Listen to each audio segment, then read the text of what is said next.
হজন নুরিশা আওয়ামী লীগ করে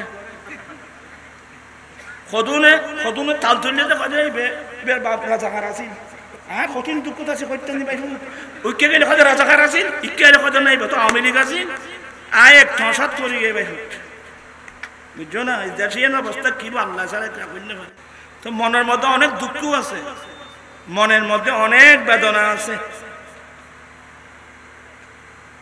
আমার ভাই মেয়র শহরে দর দিতে গিয়ে আর ওখানে গই ফেলে দি উগা খা দিবে তো আওয়ামী লীগ করে তুমি আর গেলে দল লোচে লাগবে যাই তোরা জীবনে তুন্য না আর আওয়ামী লীগ তুন্য না রব আর তো যাবার হনুমিকে জায়গা নাই খাস গরিবের জায়গা নাই একজন মানুষ বালা হাস করে দে ইয়ে রেশ পরামর্শ স্বাধীন কে নেই এইবার দেখা দিবে তো কি করে আওয়ামী লীগ করে আচ্ছা তোমার জীবনে তুমি আয় আওয়ামী লীগ করে দিয়ে ওই ইতারা হয়তো কারণ আছে তো ওই আয় যৌতুক বিরোধী সমাবেশ মন্ত্রী হলো দর দিয়ে দি ছবি কিনা ওইখানে মাথে কা ছবিটা তোমার মন্ত্রীর ছবি তো আমার আছে কেরবা যাবে সব ছবি আমার নাই তাইলে ছবি তো বহুত আছে তাই তারা দর দিয়ে প্রধানমন্ত্রী বানায় বলি তাই কি তারা আওয়ামী লীগে গেলাম বুঝে ইন কথা হয় যে মানুষ ইনকে ভাত খায় না গু খায় আয়তো করতে পারে এলজাম দিবে মিথ্যা তোহমত দেওয়া গুনাহে কবিরা আপনার বলা উচিত ছিল হ্যাঁ স্যার আপনি এখানে যান প্রধান অতিথি হুজুর আজকে 16 বছর ধরে যৌতুকের বিরুদ্ধে আন্দোলন করছে মাদকের বিরুদ্ধে আন্দোলন করছে একটু সহযোগিতা করুন ইয়ে না হন আসেন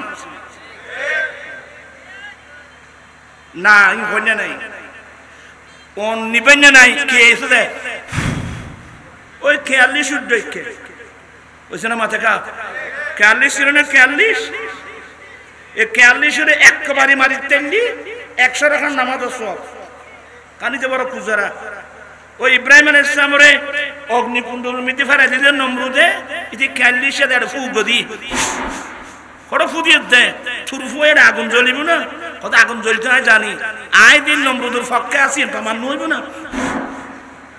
তো খনা বেঙ্গেই খন গেই রে খনা বেঙ্গ যায় রে তুই ফ্রিজ করে হিসাব করে দি কিলোটা তুই নেই যুদ্ধে খজাবায়ে জানোয়ার আল্লাহর নবীরও গুণ ফেলাই দেব জানো না তো নবীরও অনুপ ফেলাই দেব তুই কি দিবি খজাবায়ে সরো মানুষ ক্ষুদ্র আল্লাহর উপরে ব্যাংক বানাই এখনো বালতি আলগা চিত্তেন না আর লোড়া দো আলগা চিত্তেন না পানি দিয়ে নিবে বেলাই কিন্তু কমসে কম আয় দিন নবীর পক্ষে আসি ইয়েন প্রমাণ করি বেলে কিনে করে কি করে দিবি হিসাব করে দিবি এবাদত ইয়ান আল্লাহ দরবারত কি বলে কি আমি সবাইকে সতর্ক করব যতটুকু পারেন ভালো কাজের জন্য মানুষকে কি করবেন উৎসাহিত করবেন খারাপ কাজ থেকে মানুষকে কি রাখবেন বিরত রাখবেন এই ধরনের মিথ্যা তোহমত এই ধরনের মিথ্যা হবাত এগুলো ভালো না কুনতুম খায়রা উম্মাতিন উখরিজাত লিন-নাস তা'মুরুনা বিল মা'রুফ ওয়া তানহাউনা আনিল মুনকার আমি অন্তর্বর্তীকালীন সরকারের প্রধানের আমি বারবার দৃষ্টি আকর্ষণ করছি একটু বাজারের দিকে মার্কেটের দিকে দৃষ্টি দেওয়ার জন্য আজকে যারা গরিব অসহায় কাঙ্গাল আলুর দাম কত করতে নাই পুরান আলু 80 টাকা নতুন আলু আমি আমার প্রধান উপদেষ্টা মহোদয়ের দৃষ্টি আকর্ষণ করছি এই যে গরিব গরিব রিক্সাওয়ালা ঠেলাগাড়িওয়ালা গরিব মানুষ এই দামের তরি তরকারিগুলো ওরা কিভাবে কিনবে আমাকে বলেন তো আমি কি হয় তুমি এই ভাগ্য শিক্ষার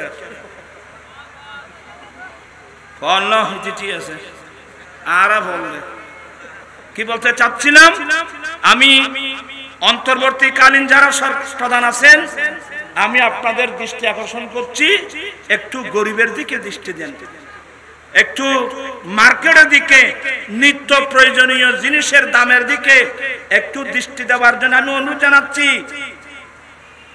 এটা আমার ইমানি দায়িত্ব আজকে মানুষ কষ্ট পাচ্ছে বেশি কষ্ট পাচ্ছে আরেকটা হলো রাস্তার মধ্যে ট্রাফিক আইন বলতে কিছু নেই। আমার ভাই আছে, আপনিও আছেন, যারা আছেন, এই দেশের ট্রাফিক আইন বলতে কোনো কিছু নেই। গাড়ি একটা এদিকে ঢুকে দিল, একটা এদিক থেকে, একটা এদিক থেকে, একটা এদিক থেকে। সেদিন নতুন ব্রিজের ওই পাশে আমার গাড়ি অ্যাক্সিডেন্ট হলো। আমি প্রায় 2.5 ঘন্টা 3 ঘন্টার এখানে বসেছিলাম। একজন ট্রাফিক পুলিশ, একজন পুলিশও দেখি নাই, আর্মিও দেখি নাই, পুলিশও দেখি নাই। এই দেশটা কিভাবে চলবে, কিসের উপর চলবে আমি তো বুঝতেছি না এগুলো। আমি অন্তর্বর্তীকালীন সরকারের দৃষ্টি আকর্ষণ করছি, আপনি মেহেরবানি করে এদিকে একটু দৃষ্টি দেন। জনগণ বেশি কষ্ট পাচ্ছে, মানুষ বেশি কষ্ট পাচ্ছে।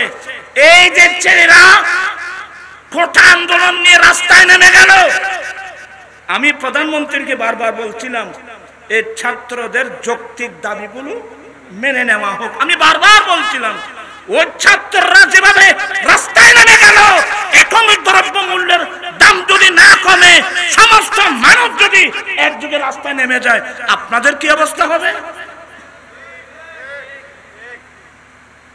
একটু গরিবের দিকে দৃষ্টি দেওয়ার জন্য অনুরোধ জানাচ্ছি। আর আমার ভাইদেরকে বলছি, আমার ভাই আলী জিন্না এখানে একটা মাদ্রাসা দিয়েছেন কষ্ট করে, আপনারা যদি একটু খেয়াল দেন তাহলে তারা মাদ্রাসাটা আরো ইনশাল্লাহ সামনের দিকে এগিয়ে নিতে পারবে। আমি আমার আম্মি জানের কথা বলতে চেয়েছিলাম। আমি জানা ওনা তো তাহাজ্জুদ পড়তেন, আমরা একদিনই বিছানায় থাকতে পারি নাই। আজান যখন দিত, এই উঠো, মুয়াজ্জিন আজান দিয়েছে, মসজিদে চলে যাও। আমরা একদিনই বিছানায় থাকতে পারি নাই, আমরা মসজিদে যেতাম। মসজিদের ওই সময় তখনকার মসজিদ ভিন্ন সিস্টেম, প্রায় গরিব এলাকা। মসজিদের দরওয়াজা একটা পানির হোস থাকতো, মুসল্লিরা যেন ফাঁদত করে যেন মসজিদে ঢুকতে পারে। আমি জান বলতেন যাও তাড়াতাড়ি যাও, মসজিদের হোসে পানি না থাকলে মসজিদের হোস ফুরাই দিবা, মসজিদ পরিষ্কার করে দিবা, এগুলো তালিম দিতেন। আমরা নামাজ পড়ে যখন বাড়িতে ফিরতাম, তখন আমাদের পাড়ার মহিলারা নামাজ পড়ে মুসাল্লায় বসে গুনগুন গুনগুন করে কোরআন তেলাওয়াত করত। প্রাণ পিছে ভাইয়েরা, এ গুনগুন করে তেলাওয়াত এটা আছে বর্তমান মুসলিম পাড়ায়? এ কোরআন তেলাওয়াত আছে?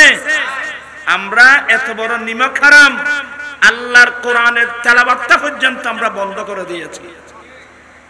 আর আমরা বসে আছি আল্লাহর রহমতের আশা নিয়ে বসে আছি। তাই আমি ধন্যবাদ জানাচ্ছি। এটা ফিতনার যুগ, ফাসাদের যুগ।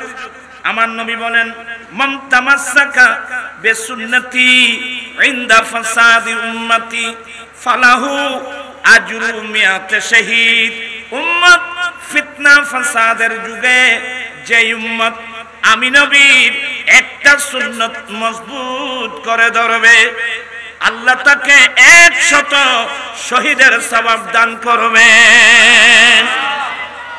এই হাদিসের আলোকে যেই যুগের অধিকাংশ মুসলমানের ছেলে মেয়েরা স্কুলে চলে গেছে, কেজি স্কুল, কিন্ডারগার্টেন, আশা, প্রত্যাশা, নাজওয়ান, ব্রাক, কত নামের স্কুল, মুসলমানের প্রায় ছেলে মেয়েরা যে সময় স্কুলে চলে গেল, অধিকাংশ মুসলমানের ছেলে মেয়েরা কোথায়? স্কুলে। কিন্তু সেই স্কুলে কি কোরআন শরীফ নামক কোন সাবজেক্ট আছে? সেই স্কুলের সিলেবাসে হাদিস শরীফ নামক কোন একটা সিলেবাস আছে? এই ফিতনা ফাসাদের যুগে আমার ভাই আলী জিন্না, এটা আমার সংস্কৃতি ফোরামের ইয়ে ছিল। ইতারা বহুত দিন ভরে গিয়ে আবার কেন এত যখন আলী জিন্না হটে যা হটে গিয়ে গেলি ইতারা ইউনাইল আসিল তো ভরে তোমার দেখে তুই ভরে দিল্লি। আজ যাই হোক, আমি তাদেরকে আমার অন্তরস্থল থেকে ধন্যবাদ জানাচ্ছি। নিশ্চয় আপনারাও খুশি হবেন। এই যে একটা সুন্দর মডেল কি দিয়েছেন, একটা হেফজখানা দিয়েছেন, উন্নত মানের হাফেজ তৈরি করার চেষ্টা করছে। এই যুগে মাদ্রাসা দেওয়া, এই যুগে দুনিয়ার সিস্টেম বাদ দিয়ে নবীর প্রেম ভালোবাসা নিয়ে আল্লাহর কোরআন শরীফ হেফজ করা। ও বললাম না, ওই ফিতনা ফাসাদের যুগে আমার নবীর একটা সুন্নত মজবুত করে ধরলে আল্লাহ যে 100 শহীদের সওয়াব দান করবেন। এই যুগে মাদ্রাসা দিয়ে মাদ্রাসায় লেখাপড়া করলে, হাফেজে কোরআন হলে, আলেমে দ্বীন হলে, এগুলোকে আল্লাহ শত শত শহদায়ে কেরামের আল্লাহ সওয়াব দান করবেন। আল্লাহ এই মাদ্রাসাকে কবুল করে নিক, আমিন।